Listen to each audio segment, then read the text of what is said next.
हरियाणा की हर अपडेट के लिए बेल आइकन दबाएं और सब्सक्राइब करें STV हरियाणा न्यूज।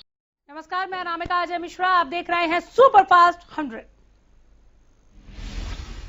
मुख्यमंत्री शनिवार को दिल्ली और गोहाना के दौरे पर रहेंगे। सीएम इस दौरान दिल्ली में कई केंद्रीय मंत्रियों से मुलाकात करेंगे। वहीं सीएम गोहाना में पूर्व विधायक किताब सिंह को श्रद्धांजलि देंगे। जानकारी दे दें कि बीते दिन किताब सिंह का निधन हुआ था। डिप्टी सीएम दुष्यंत चौटाला आज गुरुग्राम दौरे पर हैं। वहीं आज वो फरीदाबाद गुरुग्राम रोड पर बंदवाड़ी फ्लाईओवर का उन्होंने उद्घाटन किया। जानकारी दे दें कि फ्लाईओवर के उद्घाटन के बाद से लोगों को अब जाम से निजात मिलने की पूरी उम्मीद है। हरियाणा में कोरोना का कहर थमने का नाम नहीं ले रहा। 24 घंटों में 1609 नए मामले सामने आए हैं, जिनमें गुरुग्राम में 381 तो करनाल में 214 नए केस सामने आए। अंबाला में 212, जींद में 30 नए मामले।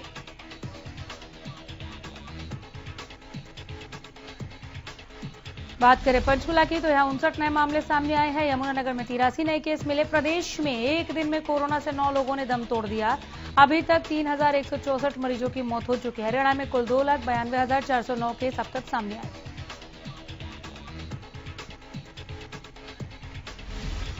जेजेपी विधायक रामकुमार गौतम की तबीयत खराब होने के चलते उन्हें गुरुग्राम के मेदांता अस्पताल में भर्ती करवाया गया। रामकुमार गौतम को फेफड़ों में इंफेक्शन की शिकायत थी, जिसके चलते उन्हें एडमिट करवाया गया। फिलहाल उनकी हालत स्थिर बताई जा रही है। दिल्ली की सीमाओं पर किसान आंदोलन पिछले 128 दिनों से जारी है। किसानों ने मई में आंदोलन को लेकर कई रणनीति बनाई, जिसके तहत वो संसद का घेराव करेंगे। साथ ही 10 अप्रैल को केएमपी पर भी जाम लगाएंगे। 3 कृषि कानूनों के खिलाफ लगातार किसान दिल्ली की सीमाओं पर डटे हैं। अब किसान गर्मी की तैयारियों में जुटे हैं। सोनीपत के सिंघू बॉर्डर पर किसान ट्रॉलियों में ही गर्मी की व्यवस्था कर पहुंच रहे हैं। ट्रॉलियों में ही किसान 5 स्टार की तरह कमरा बनाकर सिंघू बॉर्डर पर आंदोलन में शामिल हो रहे हैं। वहीं एक ट्रॉली पर 1.5 से 2 लाख का खर्च आ रहा है। अभी तक सिंघू बॉर्डर पर करीब 20 ट्रॉलियां पहुंच चुकी हैं। पंजाब के किसान ही नहीं, हरियाणा के किसान भी ट्रॉलियां तैयार करवाकर पहुंच रहे हैं।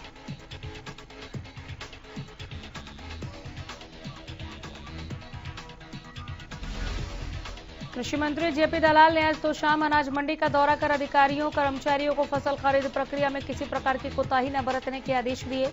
उन्होंने अधिकारियों कर्मचारियों को स्पष्ट कहा कि मंडी में सभी प्रकार की सुविधाएं उपलब्ध होनी चाहिए। बारदाना और उठान के संबंध में किसी भी प्रकार की समस्या नहीं आने दें। अगर किसी प्रकार की कोई समस्या आती है तो अधिकारी तुरंत उनसे संपर्क कर सकते हैं। उन्होंने कहा कि खरीद प्रक्रिया तो सरकार ने शुरू कर दी है, परंतु अभी तक फसल मंडियों में कम फसल पहुंची है, क्योंकि प्रदेश में कटाई देरी से शुरू हो रही है। उन्होंने मार्केट फीस के संबंध में कहा कि वो सोमवार को बैठक करके इस संबंध में निर्णय लेंगे। कृषि मंत्री जेपी दलाल ने दावा किया कि हरियाणा पहला प्रदेश होगा जहां सरकार हर किसान के खाते में फसल का पैसा सीधा पहुंचाएगी। भिवानी में दिव्यांगों को सहायता उपकरण वितरण समारोह में पहुंचे दलाल ने कहा कि सरकार किसानों की सरसों और गेहूं का एक एक दाना खरीदेगी। वहीं फसलों की खरीद को लेकर कृषि मंत्री ने कहा कि सरसों, गेहूं और चने की खरीद शुरू हो गई है। कई जगह खरीद शुरू न होने पर उन्होंने कहा कि अभी गेहूं की कटाई शुरू न होने के चलते गेहूं की खरीद नहीं हो रही। साथ ही कहा कि जे फॉर्म कटने के 72 घंटे तक किसान के खाते में पैसा नहीं पहुंचा तो जितने दिन लगेंगे उतने दिन का 9% ब्याज दिया जाएगा। पूर्व केंद्रीय मंत्री विपुल गोयल असम के दौरे पर हैं, जहां वो बीजेपी के लिए चुनाव प्रचार कर रहे हैं। इसी दौरान उन्होंने असम की बरखेतरी सीट के लिए भी प्रचार किया और बीजेपी के पक्ष में वोट करने की अपील की। प्रदेश में गुरुवार से सरकारी खरीद शुरू हो चुकी है। इसके लिए मंडी प्रशासन की ओर से पूरे इंतजाम किए गए हैं। सिरसा मंडी विपणन अधिकारी चरण सिंह गिल ने बताया कि जिले में इस बार कुल 59 खरीद केंद्र बनाए गए हैं, जिनमें 13 सिरसा, 16 कालावाली, 15 खरीद केंद्र डब्बोवाली में बनाए गए हैं।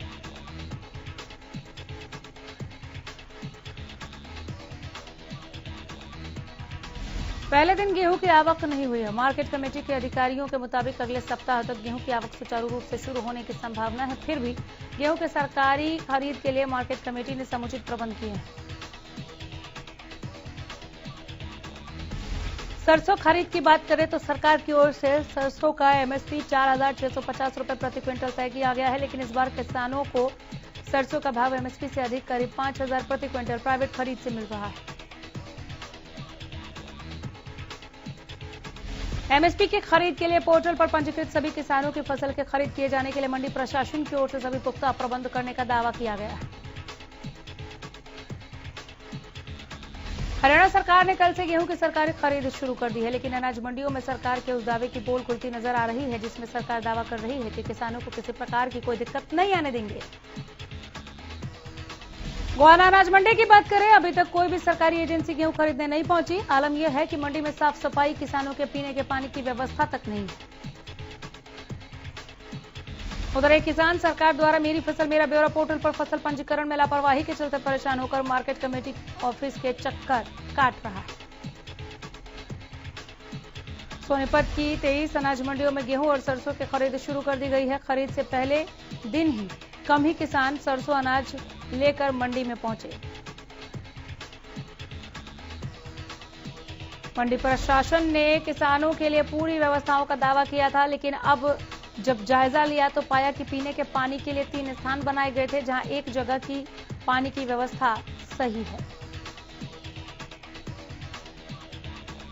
करनाल अनाज मंडी में अभी तक किसान अपनी फसल को लेकर नहीं पहुंचे हैं। गेहूं खरीद की तैयारियां तो कर ली गई हैं, पर खेतों में गेहूं की कटाई न होने की वजह से मंडी खाली है।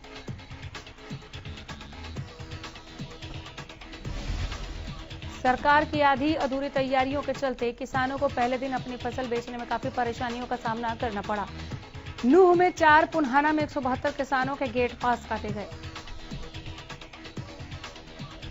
सीएम मनोहर लाल ने शुक्रवार को चंडीगढ़ से वीडियो कॉन्फ्रेंसिंग के माध्यम से प्रदेश भर के उपायुक्तों के साथ मीटिंग की, जिसमें कई कार्यों की समीक्षा की गई। इस मीटिंग में सीएम ने स्वामित्व योजना, ऑनलाइन म्यूटेशन, ऑनलाइन जमाबंदी और जल जीवन मिशन के तहत किए जा रहे कार्यों के बारे में समीक्षा लेते हुए इन सभी विषयों में तेजी लाने के निर्देश दिए। सीएम मनोहर लाल ने स्वामित्व योजना के तहत अधिकारियों से कहा कि यह योजना एक महत्वपूर्ण योजना है और इसके तहत हमें बेहतर समन्वय के साथ कार्य करते हुए लाभार्थी को इसका लाभ भी दिलवाना चाहिए। चोरी की बढ़ती वारदातों को लेकर झज्जर पुलिस पर लगातार सवालिया निशान उठ रहे हैं। व्यापारी लगातार दहशत में, क्योंकि 2 दिन पहले ही झज्जर में गन पॉइंट पर डकैती को अंजाम दिया गया। आज बीती रात 2 दुकानों के ताले तोड़कर चोर लाखों का सामान लेकर रुपए चुराकर रफू चक्कर हुए। जब सुबह दुकानदारों ने दुकानों के ताले टूटे देखे तो होशफाख्ता हो गए। उन्होंने सभी दुकानें बंद कर सड़क को जाम कर दिया। पुलिस प्रशासन और झज्जर पुलिस के खिलाफ जोरदार नारेबाजी की। व्यापारी एकता जिंदाबाद के नारे लगाए। उन्होंने साफ तौर पर कहा कि झज्जर पुलिस पूरी तरह से फेल है, क्योंकि झज्जर में बदमाश आए दिन चोरी डकैती कर रहे हैं। व्यापारी वर्ग भय के माहौल में जी रहा है, क्यों जिए हम डर के साए में। मौके पर डीएसपी राहुल देव एसपी झज्जर पहुंचे और उन्होंने व्यापारियों को आश्वासन दिया कि 24 घंटे के भीतर बदमाशों को पकड़ेंगे और उन्हें कड़ी से कड़ी सजा दिलाई जाएगी। आगे इस तरह की कोई घटना नहीं होगी।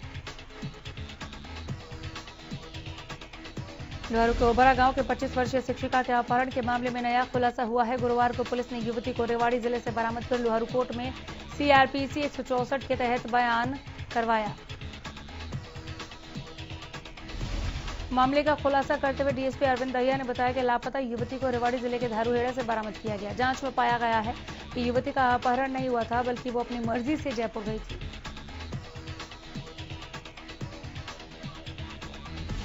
अपनी मर्जी से रेवाड़ी पहुंची थी शिक्षिका। उसके बाद युवती दिल्ली की बस में सवार होकर धारूहेड़ा पहुंची। बहरहाल पुलिस ने अदालती कार्रवाई के बाद युवती के परिजनों को हवाले सौंप दिया है। डीएसपी ने यह भी बताया कि युवती के साथ कोई वारदात नहीं हुई। करनाल में प्रशासन ने मेन बाजार में 2 पहिया और 4 पहिया वाहनों पर बैन लगा दिया, जिसके बाद इस फैसले को लेकर दुकानदार नाराज हैं।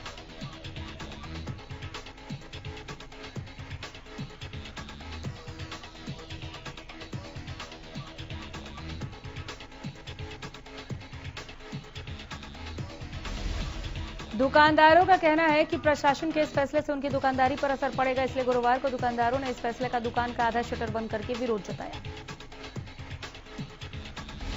इस दौरान दुकानदारों से प्रशासन ने अपील की है कि दुकानदारों ने प्रशासन से अपील की है कि वो 2 पहिया वाहन की परमिशन दे ताकि दुकानों पर ग्राहक आ सके।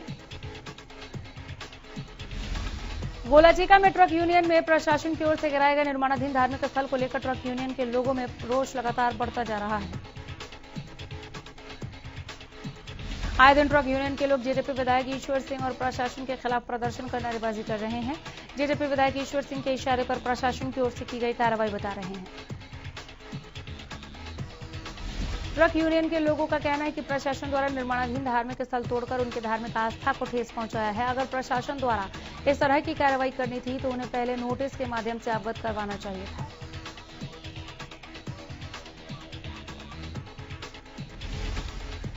ट्रक यूनियन के लोगों का कहना है कि प्रशासन द्वारा उन्हें इस तरह की कोई भी नोटिस या कार्रवाई की सूचना भी नहीं दी गई।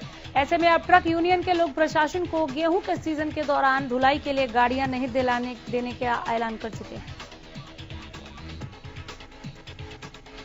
कैथल में आज लघु सचिवालय में भट्टा मजदूरों ने अपनी मांगों को लेकर धरना प्रदर्शन किया। भट्टा मजदूरों की मांग है कि 21 जनवरी से मजदूर लगातार काम धंधा खोकर प्रशासन के दरवाजे पर चक्कर लगा रहे हैं।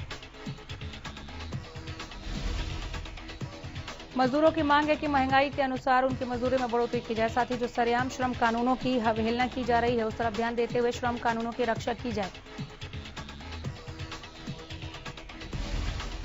गर्मी की शुरुआत होते ही पीने के पानी की समस्या शुरू हो गई, जिसके चलते कॉलोनी वासियों को परेशानियों का सामना करना पड़ रहा है। गुरुवार को रोहतक के रौनकपुरा कॉलोनी वासियों ने सड़क को जाम कर दिया। कॉलोनी वासियों का कहना है कि जन स्वास्थ्य विभाग हर घर को हर रोज पानी देने का दावा करता है, लेकिन उनके घरों में सरकारी नल से कोई पानी नहीं आ रहा। बिजली का बिल न भरने की वजह से सफीदों के थाना सिटी और सदर थाने का कनेक्शन काट दिया गया। बता दें कि दोनों ही थानों का बिजली बिल चौंकाने वाला आया है। सिटी थाने का बिल 8 लाख और सदर थाने का बिल 1.5 लाख रुपए आया था, लेकिन बिल न भरने की वजह से बिजली विभाग ने दोनों थानों का कनेक्शन काट दिया है। प्रदेश के 4 खिलाड़ियों ने एक बार फिर नेशनल्स में हरियाणा का नाम रोशन किया। श्रीनगर में आयोजित 5वीं सब जूनियर पेंसिक सिलात नेशनल चैंपियनशिप में भिवानी के 4 खिलाड़ियों ने प्रदेश का नाम रोशन किया। हरियाणा टीम का प्रतिनिधित्व करते हुए खिलाड़ियों ने 1 स्वर्ण समेत 4 पदक जीते। भिवानी पहुंचने के बाद इन जूनियर खिलाड़ियों का फूल मालाओं और रंग गुलाल के साथ स्वागत किया गया। कल से वैक्सीनेशन का चौथा चरण शुरू हो चुका है। देश भर में 45 साल से ज्यादा उम्र के सभी नागरिकों को वैक्सीन लगाकर चौथे चरण की शुरुआत कर दी गई है। बता दें कि प्रदेश के सभी सामान्य अस्पतालों में निःशुल्क वैक्सीन लगाई जा रही है। अस्पताल के वैक्सीनेशन सेंटर पर भी रजिस्ट्रेशन करवा सकते हैं।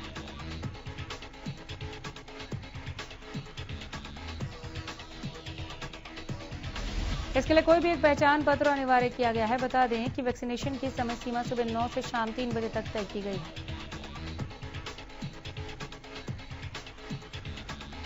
फतेहाबाद में भी गुरुवार से 45 वर्ष की उम्र से ऊपर के लोगों का कोरोना वैक्सीनेशन शुरू हुआ। 45 वर्ष के ऊपर के लोगों को स्वास्थ्य विभाग फतेहाबाद के द्वारा कोरोना बचाव का टीका लगाया गया।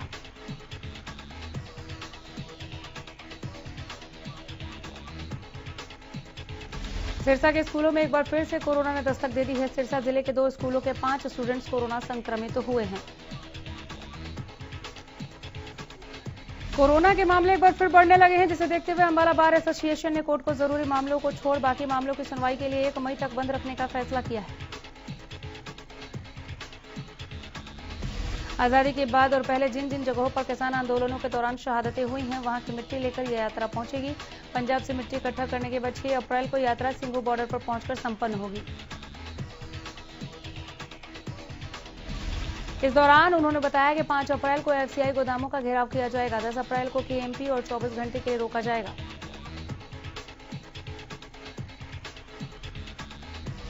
जहां पर प्रदेश की सरकार शिक्षा व्यवस्था को दुरुस्त करने के लिए बड़े दावे करती है, वहीं सोनीपत के गांव सांदल खुर्द का प्राथमिक विद्यालय टीचर्स के अभाव में बंद होने की कगार पर जा पहुंचा है। जहां गांव के लोग अपने बच्चों को इसलिए पढ़ने नहीं भेजना चाहते क्योंकि विद्यालय में एक ही टीचर 1 से 5वीं तक को पढ़ा रही है।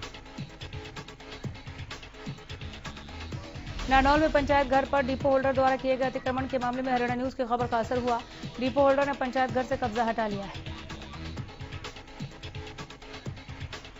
तो शाम में सीएम फ्लाइंग की टीम ने लकड़ी सप्लाई करने वाले वाहनों को जब्त किया। सीएम फ्लाइंग की ओर से की गई इस कार्रवाई से क्षेत्र के आरा संचालकों और लकड़ी सप्लाई करने वाले लोगों में हड़कंप मच गया। सीएम फ्लाइंग की ओर से की गई कार्रवाई के बारे में जानकारी देते हुए उप निरीक्षक सतपाल सिंह ने बताया कि सीएम फ्लाइंग की टीम को काफी दिनों से अवैध रूप से लकड़ी की सप्लाई की खबर मिल रही थी। ध्यान में रखते हुए एक्शन लिया गया। पानीपत के गांव बबैल गांव में जमीनी विवाद के चलते दो चचेरे भाई हवालात में बंद थे। गुरुवार को हवालात में ही दोनों फिर से भिड़ गए। झगड़े में एक युवक गंभीर रूप से घायल हुआ जो अस्पताल में उपचाराधीन है। पंचायत अधिकारी सत्यवान को 8,000 रुपए की रिश्वत लेते रंगे हाथों गिरफ्तार किया गया है। दरअसल सरपंच ने शिकायत दी थी कि ग्राम पंचायत की तरफ से गांव में लगभग 60 लाख रुपए के विकास कार्य करवाए गए, जिसके तहत गलियों का निर्माण करवाया जा चुका है। चरखी दादरी में कोर्ट की तारीख भुगत कर घर जा रहे कार सवार 6 युवकों पर फायरिंग की गई। दरअसल बाइक में सवार 6 नकाबपोश हमलावरों ने युवकों पर फायरिंग की। इस दौरान दादरी के चंद्रपाल को 2 गोलियां लग गई, जिसके चलते इलाज के लिए चरखी दादरी के सामान्य अस्पताल में चंद्रपाल को भर्ती कराया गया। इस पूरे मामले को लेकर फायरिंग में घायल चंद्रपाल ने बताया कि वो कोर्ट की तारीख भुगतने के बाद घर जा रहा था। अचानक 2 बाइकों पर सवार लोगों ने फायरिंग शुरू कर दी। फिलहाल पुलिस अस्पताल पहुंचकर बयान ले रही है और आसपास के सीसीटीवी कैमरे खंगाल रही है। क्राइम ब्रांच सेक्टर 17 और क्राइम ब्रांच सेक्टर 30 ने संयुक्त रूप से कार्य करते हुए रॉकी हत्याकांड के बाद फरार चल रहे फरीदाबाद जिले के 4 मोस्ट वांटेड अपराधियों को गिरफ्तार करने में सफलता हासिल की है।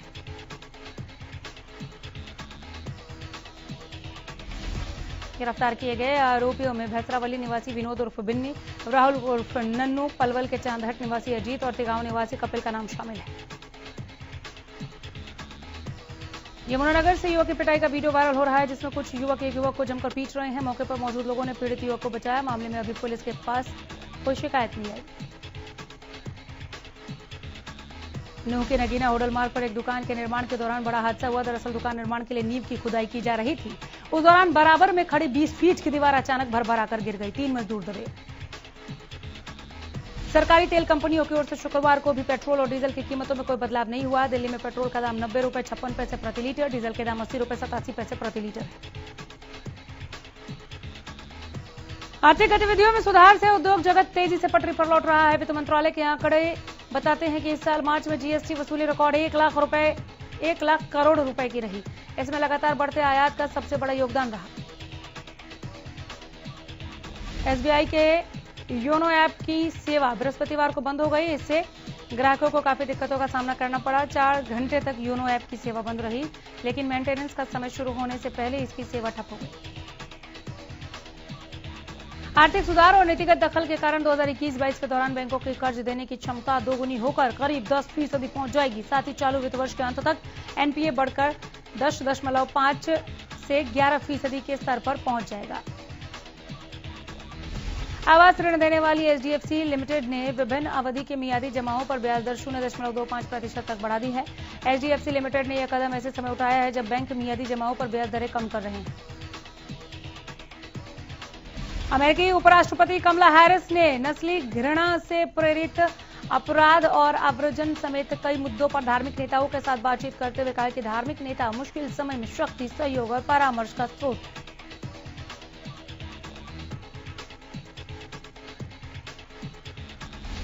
उत्तर पश्चिमी पाकिस्तान के पेशावर शहर में एक सिख व्यक्ति लापता है। पुलिस ने इस संबंध में पूछताछ के लिए 3 संदिग्धों को हिरासत में लिया। अधिकारियों के मुताबिक पेशावर कैंटोनमेंट के गुलबर्ग इलाके से 20 से 25 वर्षीय अविनाश सिंह नाम का व्यक्ति लापता है। यूएन महासचिव की म्यांमार में विशेष दूत क्रिस्टिन श्रानेर बर्गनर ने कहा कि म्यांमार के शरणार्थियों का भारत थाईलैंड की सीमाओं और अन्य स्थानों पर प्रवेश एक गलत संकेत है। उन्होंने आगाह किया कि इससे क्षेत्रीय सुरक्षा बदतर होगी, जबकि कोई भी देश ये नहीं चाहेगा कि उसका पड़ोसी एक असफल देश हो। एक अमेरिकी अदालत ने पाकिस्तानी मूल के कनाडाई कारोबारी तहव्वुर राणा के भारत प्रत्यर्पण के खिलाफ अतिरिक्त जवाब दाखिल करने का उसके अनुरोध को स्वीकार कर लिया। बता दें कि राणा पर मुंबई में 2008 में हुए आतंकवादी हमलों की संलिप्तता का आरोप है। अमेरिकी राष्ट्रपति जो बाइडेन ने देश के भौतिक बुनियादी ढांचे को अपग्रेड करने और ओवरहाल करने के लिए 20 खरब डॉलर के बड़े निवेश प्रस्ताव पैकेज पर दाव लगाया। इसमें electric car, chargers, artificial intelligence और सामाजिक इंजीनियरिंग में निवेश किया जाएगा। अंतर्राष्ट्रीय क्रिकेट परिषद के बोर्ड ने फैसला किया कि विवादास्पद अंपायर्स कॉल अंपायरों के फैसले की समीक्षा प्रणाली का हिस्सा बनी रहेगी, लेकिन मौजूदा डीआरएस नियमों में कुछ बदलाव लागू किए जाएंगे।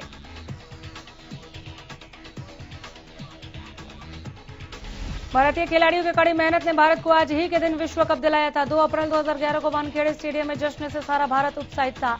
बता दें कि 28 साल बाद भारत ने वर्ल्ड कप जीता था। आईपीएल शुरू होने में अब 10 दिन से भी कम समय बचा है और इसी बीच कोलकाता नाइट राइडर्स के स्टार खिलाड़ी नीतीश राणा कोरोना पॉजिटिव पाए गए। बता दें कि ये बल्लेबाज मुंबई के टीम होटल में क्वारंटीन है और डॉक्टर्स उनकी सेहत पर लगातार नजर बनाए हुए हैं। आईसीसी के लिए भारतीय क्रिकेट कंट्रोल बोर्ड ने पाकिस्तान क्रिकेट बोर्ड को इस बात का आश्वासन दे दिया है कि उनकी टीम के खिलाड़ी और अन्य लोगों को भारत के लिए वीजा मिल जाएगा। स्पेन के Roberto Bautista Agut Miami Open tennis tournament के सेमीफाइनल में पहुंच गए हैं। 7वीं वरीयता प्राप्त बतिस्ता ने क्वार्टर फाइनल में रूस के दानिल मेदवेदेव को 6-4, 6-2 से शिकस्त देकर चौथी बार एटीपी मास्टर्स 1000 टूर्नामेंट के अंतिम 4 में प्रवेश किया।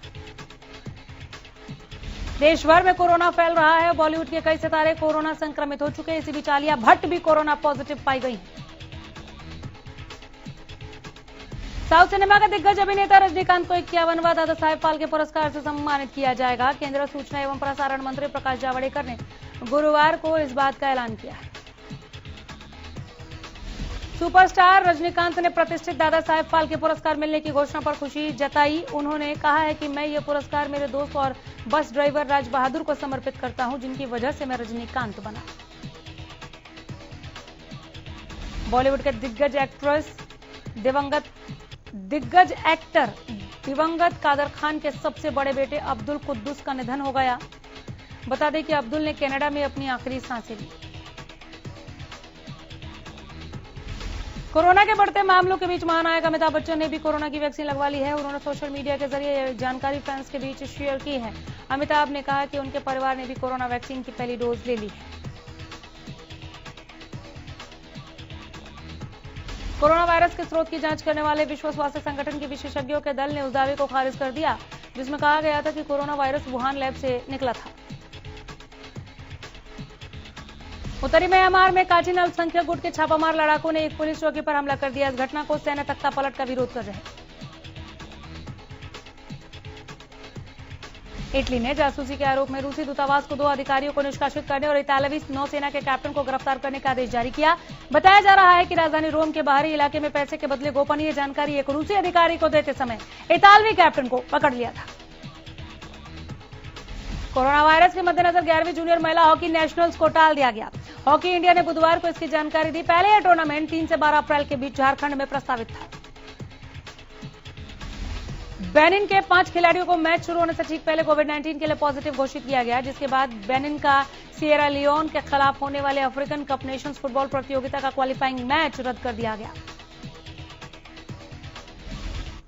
फिलहाल यहीं रुक रहे हैं। नमस्कार।